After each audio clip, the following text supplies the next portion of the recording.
Oke, selanjutnya kita perhatikan masalah tentang transformasi geometri.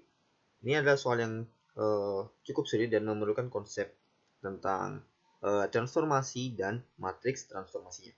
Kita perhatikan soalnya. Suatu transformasi T di bidang kartesius mengubah dua vektor yang tak searah dan juga tidak berlawanan arah menjadi searah. Jadi dua vektor yang tak searah ditransformasi oleh T menjadi vektor yang searah.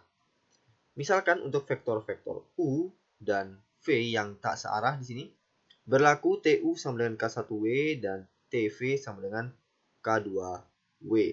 Untuk suatu bilangan real K1 dan K2 dan juga suatu vektor W.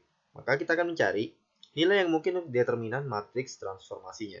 Oke, jadi suatu transformasi T, ya, jadi ini T adalah transformasi pada bidang kartesius R2 gitu ya.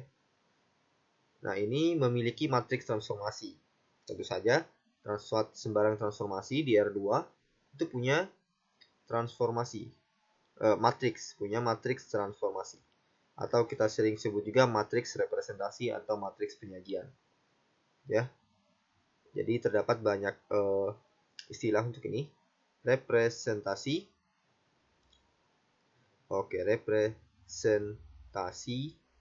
Nah, atau bisa juga dibilang matriks transformasi, atau terkadang juga kita bilang matriks penyajian, ya, matriks penyajian dari transformasi. Jadi ada tiga istilah di sini, tapi semuanya sama. Jadi setiap transformasi T dapat dinyatakan sebagai matriks. Nah, matriksnya kita misalkan matriksnya adalah A dan transformasinya adalah T. Jadi transformasi T memiliki matriks representasi atau matriks transformasi atau matriks penyajian A. Tentu saja di sini A berukuran 2 kali 2. Karena transformasi T ada di bidang, jadi A memiliki ukuran 2 kali 2. Kemudian U kita misalkan ya, ada vektor U di situ. Oke, kita misalkan U sama dengan vektor AB seperti ini di R2 dan juga vektor V kita tulis sebagai koordinatnya adalah CD. Nah, jadi yang kita punya di soal adalah TU sama dengan K1W. Jadi kita punya di sini TU.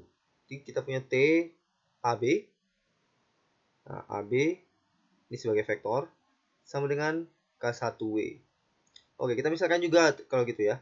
W sama dengan kita tulis saja W1 dan W2 seperti ini.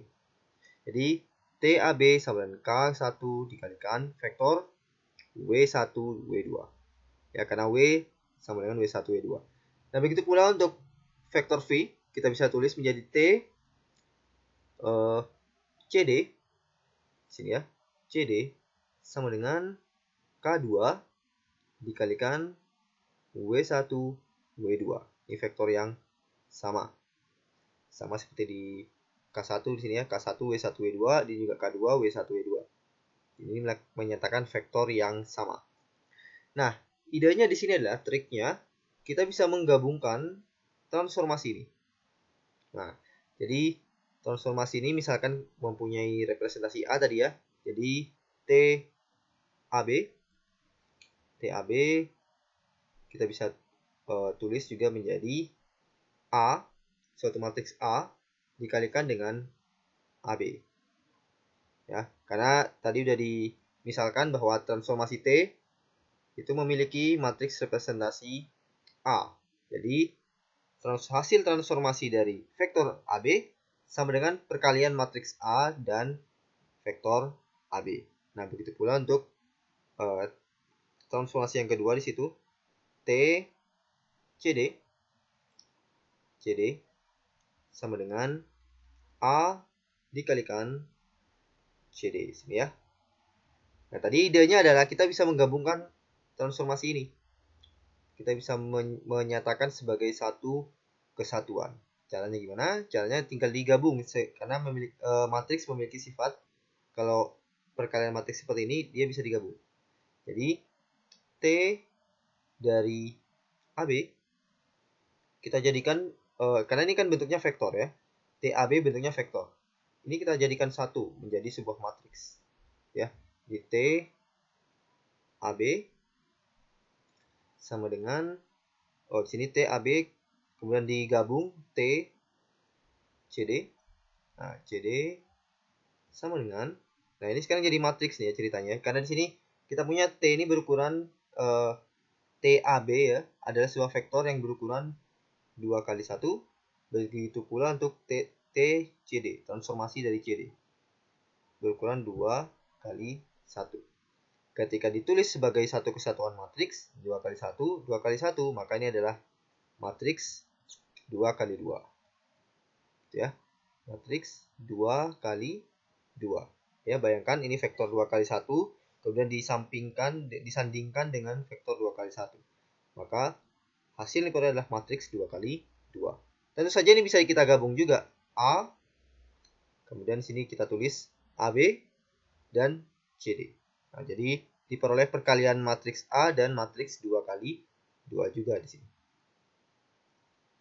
Ya, matriks 2 kali 2. Nah, padahal kita tahu TAB sama dengan K1W1W2, di sini juga K2W1W2. Jadi, sebelah kiri kita bisa tulis ulang menjadi K1W1, kemudian di sini K1W2, ya, hasil dari TAB, dan hasil dari TCD adalah K2W1, dan ini K2W2. Oke, sama dengan A dikalikan matriks A, B, C, D. Nah, sekarang kita gunakan konsepnya bahwa vektor AB dan vektor CD ini tak searah. Mereka berdua tak searah.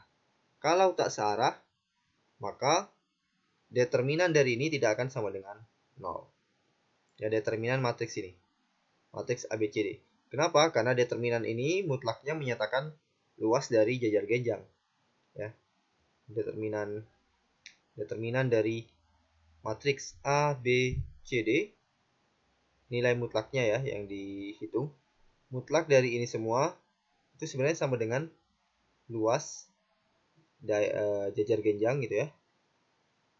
Luas jajar genjang yang dibentuk oleh dua vektor AB dan CD. Oke, ini terbalik. Di sini B, di sini juga harusnya C ya. Oke, di sini AB, di sini C. Oke, jadi nilai dari mutlak determinan ini adalah luas jajar genjang. Nah, karena tidak searah, maka luas jajar genjangnya tidak sama dengan 0. Ya, bayangkan, ada dua vektor yang tak searah, maka jajar genjang yang dibentuk tentunya memiliki luas, karena bisa dibentuk di sini ya, jajar genjangnya. Sedangkan, determinan di ruas kiri dapat dihitung dengan cara biasa juga. Nah, ini kalau dihitung, determinannya sama dengan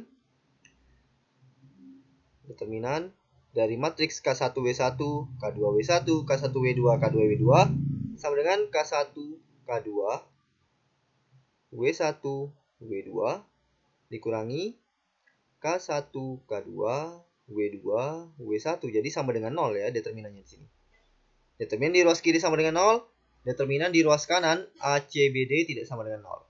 Akibatnya determinan dari A haruslah tidak sama dengan 0. Nah, jadi determinan A tidak boleh 0 di sini. Determinan A harus sama dengan 0 maksudnya ya. Oke, determinan A harus sama dengan 0. Jadi, karena di determinan ABCD, determinannya tidak sama dengan 0. Sedangkan di ruas kiri determinannya 0. Oke, jadi determinan A harus sama dengan 0. Supaya kalau dikalikan, ya, bilangan 0 dikalikan bilangan tak 0, sama dengan 0. Di kesimpulan kita, akhirnya diperoleh bahwa determinan A harus sama dengan 0. Sehingga jawaban kita adalah A.